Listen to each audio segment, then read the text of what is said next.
I am 72 years old. 72. And I still wake up at 5:40 a.m. because my body remembers a life that no longer exists. The kettle whistles at exactly 6. I butter toast I don't really want. I stand at the kitchen window and watch the maple tree shed its leaves like it's trying to apologize for something. My wife used to say autumn smelled like copper and apples.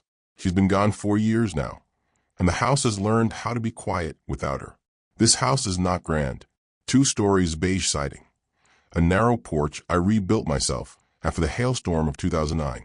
The banister still bears the dent from when my son dragged a refrigerator up the stairs, swearing and laughing. Back when he still lived here and still looked at me like a father instead of an inconvenience. The walls are the color my wife chose. Warm linen. The paint said. The refrigerator hums. The clock ticks. I keep things running. That has always been my job. I paid off the mortgage in 2016. I remember the exact day, June 14th, a Tuesday.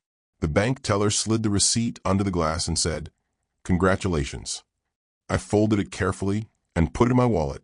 That night, my wife made chicken thighs with lemon and rosemary. We ate at the small table, not the formal one, and she poured a second glass of wine even though it was a weeknight. We toasted to being done. I should have known then that done is a word that never sticks. My son, Mark, moved back in 2 years later. Temporarily. That's the word he used. He had just married, just started a business, just needed a little help to bridge the gap. I had the space. I had the money. I had the habit of saying yes. We agreed he and his wife would stay 6 months, maybe 8. They contribute to utilities. Nothing formal. Family doesn't need contracts, he said, smiling. By the end of the first year, I had paid $38,000 toward their temporary expenses, repairs to the basement so they could have an office, a new water heater when theirs suddenly failed. I wired $12,500 in March for licensing fees, another $9,800 in August for a delivery van down payment. I kept the receipts in a shoebox under the bed, not because I planned to use them, but because old men keep paper the way younger ones keep passwords. When my wife was alive, she balanced me. She would have asked questions. She would have said, "Enough." Without her, the house leaned toward Mark. The first real change was small. A lock on the garage door that only opened with his code. "Inventory," he said. Then a note on the fridge asking me not to use certain shelves. We're trying to keep things organized. Then the thermostat, always a degree lower than before. "Costs are up," he said. He stopped asking before moving my things. He started telling. I told myself it was stress. New marriage, new business. Men get sharp when they're scared.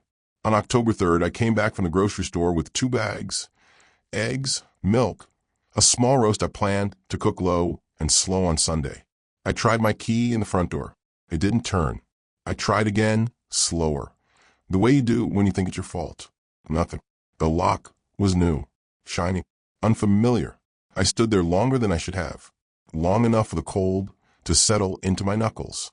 Long enough to notice the welcome mat had been replaced with something modern and gray. I knocked. No answer. I knocked again harder. When Mark finally opened the door, he didn't look surprised. That was the worst part. "Oh," he said, as if I were early for an appointment. "We changed the locks." I asked. My voice sounded like it belonged to someone else. "It's just for security," he said. He didn't step aside. "You should have called." "I live here," I said. He sighed. The way a man sighs when he thinks the other person is being difficult on purpose. "Dad, let's not do this right now." Behind him, I could see the hallway. My coat rack was gone. The picture of my wife and me at Lake Tahoe had been moved, tilted, like it was embarrassed to be there. I smelled coffee I didn't make. "Where's my key?" I asked. "We'll get you one," he said. Later. We're in the middle of something. I slept that night in my car. I told myself it was my choice. The seat didn't recline enough. The radio only worked on AM. At 2:17 a.m., a raccoon walked past and stopped to look at me like I was a curiosity. I laughed once, quietly. The next morning, I went to the bank. Old habits. I asked for statements. The woman printed them without comment. Transfers I didn't recognize stared back at me in neat rows. $25,000 to an LLC with a name that sounded like a promise. $14,600 to a contractor I had never met, $6,200 in reimbursement. The total crept past $50,000 like it had been waiting for permission. I drove back to the house. The locks were still new. The mat was still gray. I sat on the porch step and waited. When Mark came home, I stood up. My knees protested. I ignored them. "You can't lock me out of my own house," I said. He looked past me down the street, as if hoping someone else would handle this. "It's complicated," he said. "It's not," I said. "It's illegal." That word finally landed. He flinched. Just a little. "Dad," he said, lowering his voice, "don't make this ugly." I smiled then, not because it was funny, because something inside me had finally decided to stand. The house behind him was still mine. The paper said so. The truth said so. And somewhere not far away, there was a man whose job it was to read paper and respect truth. I took out my phone. I made a call. I spent the next 3 days doing what old men like me do best when the ground shifts under their feet. I gathered paper. Not rage, not speeches. Paper. On Tuesday morning, I went back to the bank. The one on Grant Avenue with the scuffed marble floor and the pot of ficus that never quite survives. I stood in line behind a woman arguing about overdraft fees and a man depositing rolls of coins. When it was my turn, I slid my ID across the counter and asked for printed statements going back 18 months. "Everything?" the teller asked, fingers already hovering over the keyboard. "Everything," I said. She glanced at my date of birth, then at my face. That look, polite concern, lightly sugared with pity. I'd seen it before. At the hospital, at the DMV. The printer hummed. Page after page spilled out, warm and official. I stacked them carefully, tapping the edges square. Totals circled themselves in my mind without my permission. By the time I left, the number was no longer abstract. $187,430. That was how much money had left my accounts since Mark moved back in. Not groceries, not utilities, not small kindnesses, large, confident transfers, wire payments, ACH pulls authorized with a signature that wasn't mine. I sat in my car afterward and ate a ham sandwich I'd brought from home. The bread was dry. I chewed slowly, like chewing my turn back time. The next stop was the county records office. Beige building, fluorescent lights, a smell like dust and toner. I asked for copies of the deed, the lien release, the property tax statements. The clerk was young and efficient and didn't look at me twice. Good. I didn't want to be seen. Everything was still in my name. Every line, every square inch. I felt something then. Not relief, exactly. More like the click you feel when a wrench finally seats properly on a bolt. That evening, I tried calling Mark. Once. Twice. Straight to voicemail. "Dad, we're busy," his text read. "We'll talk later." Later is a word people use when they hope time will do the dirty work from. On Thursday, I went to the locksmith, a small shop wedged between a nail salon and a vape store. The man behind the counter had hands like mine, scarred, confident, practical. "I need copies of a key," I said, placing my old one on the counter. He frowned. "This one's been retired." "I know," I said. "The house is mine." He hesitated. "You got paperwork?" I slid the deed across the counter. He read it carefully, then nodded once. "Sheriff might have something to say," he said, not unkindly. "I hope so," I replied. That night, I didn't sleep in my car. I slept at a motel off the highway. Thin walls. A TV bolted to the dresser. The air conditioner rattled like it wanted to come apart. I lay there staring at the ceiling, replaying moments I had ignored. The way Mark stopped saying thanks. The way his wife corrected me in front of people. The way my chair at the dinner table had quietly disappeared. Exploitation doesn't arrive with sirens. It comes with smiles and reasonable explanations. Friday morning, I made one more stop. The sheriff's office. A squat brick building with a flag out front and a bulletin board covered in lost dogs and bake sales. I waited my turn. When the deputy at the desk asked how he could help, I placed the folder down between us. "My son changed the locks on my house," I said. "I need an escort." He flipped through the papers. Slowly, methodically. Deed. Tax statement. Bank printouts. He stopped at one page.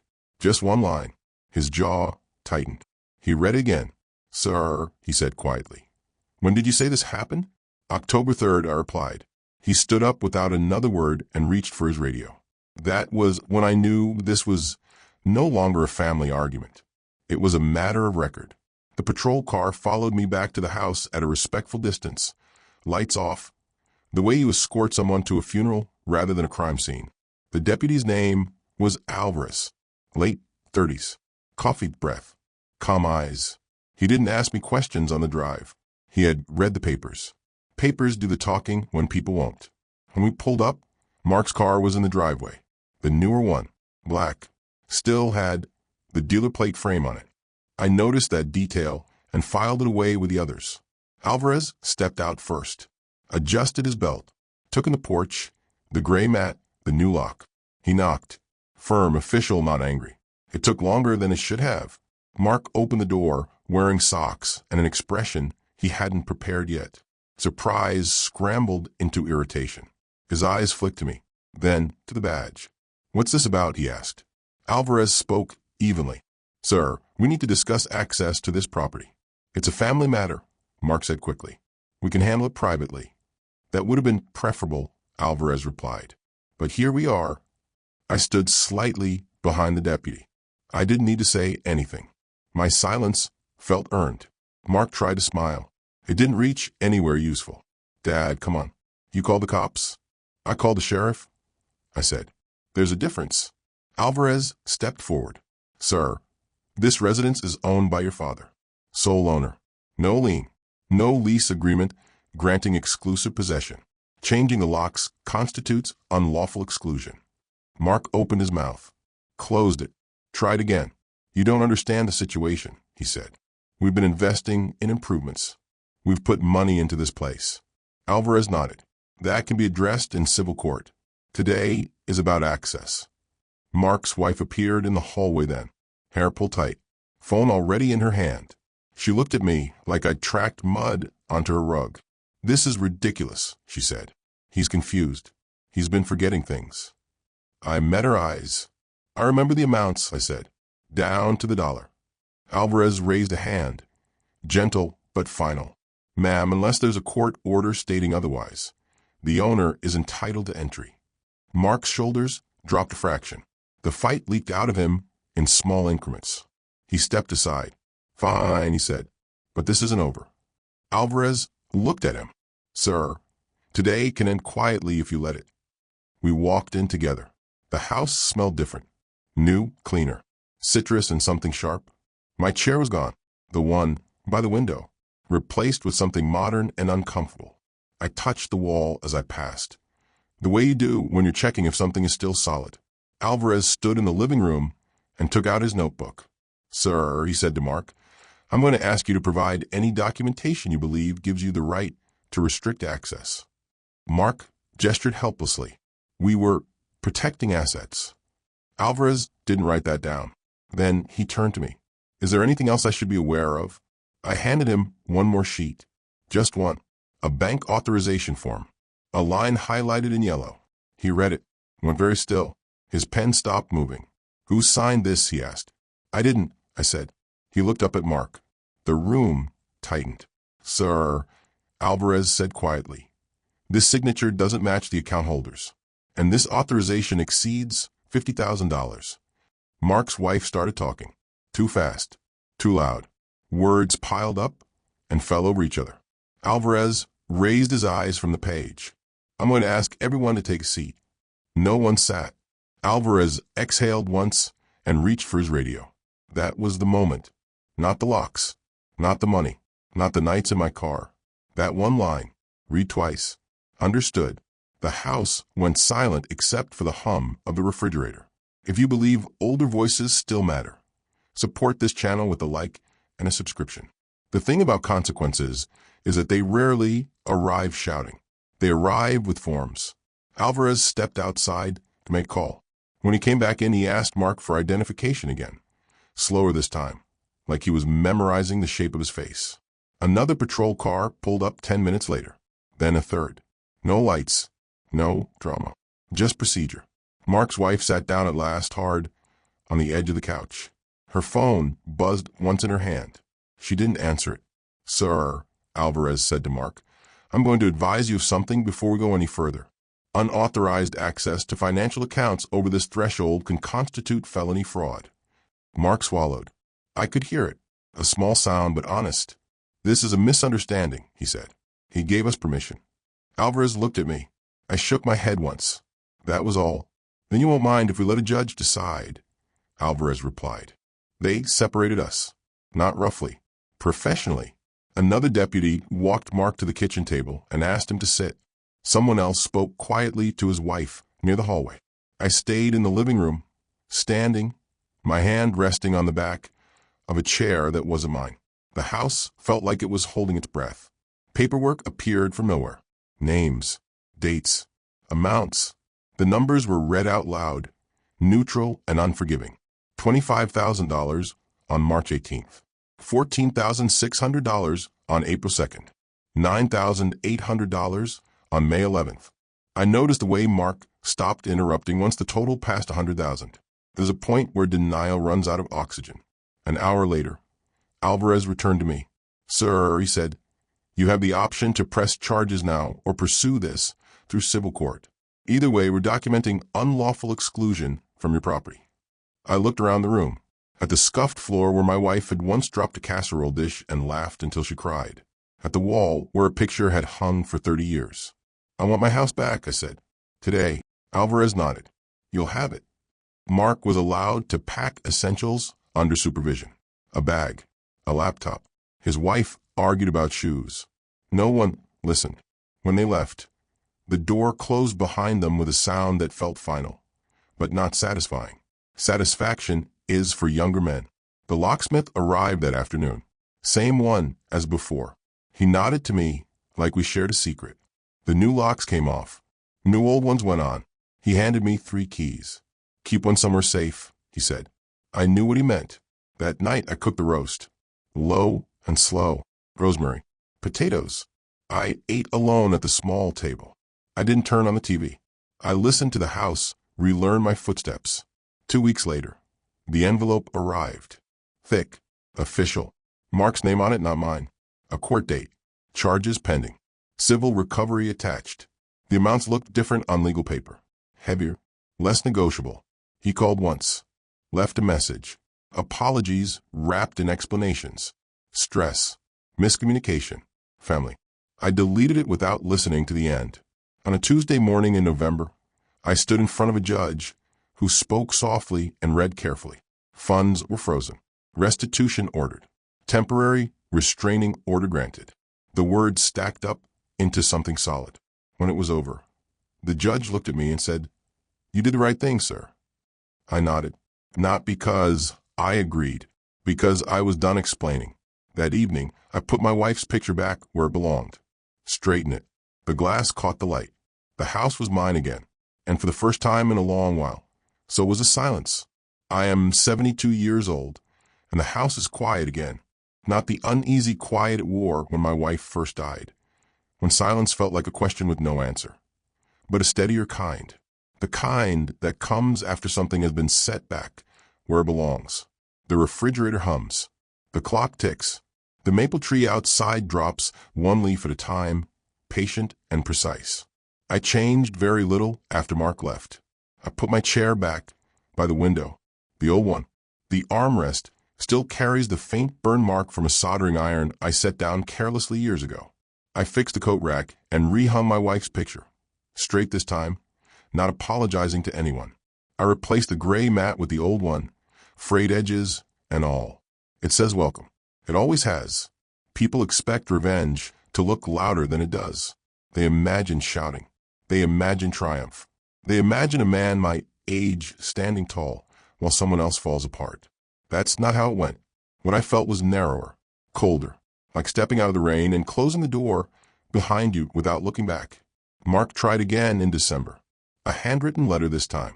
He apologized for how things got out of hand. He asked if we could reset. He didn't mention the money. He didn't mention the locks. He didn't mention the sheriff. I folded the letter once and put it in the drawer with a paid-off mortgage receipt. Not as forgiveness, as a record. The restitution checks arrived in installments. Not all at once. Life doesn't usually give you the courtesy of clean endings. I deposited them and moved on. I updated my will, changed the beneficiaries. Quiet work, necessary work. On a cold morning in January, I sat at the kitchen table with coffee and toast and read the final notice from the court. Case closed. Terms satisfied. No further contact permitted. The language was plain. Final. I liked that. I thought of my wife then, of the way she used to say, "Fair isn't loud, it's exact." I think she would have approved. I don't tell this story to warn people or to ask for sympathy. I tell it because there's a particular lie we tell old men, that endurance is the same thing as duty, that silence is kindness, that blood excuses behavior paper never would. It doesn't. A house is not just walls and locks. It's proof. Proof of work done honestly. Proof of limits earned. Proof that generosity, once mistaken for weakness, can still learn to stand. The last thing I did that winter was replace the front door, lock myself. Same model as before. Solid. Familiar. When I turned the key, it caught just slightly, like it always has. Some things don't need improving. They just need to be returned to the right hands.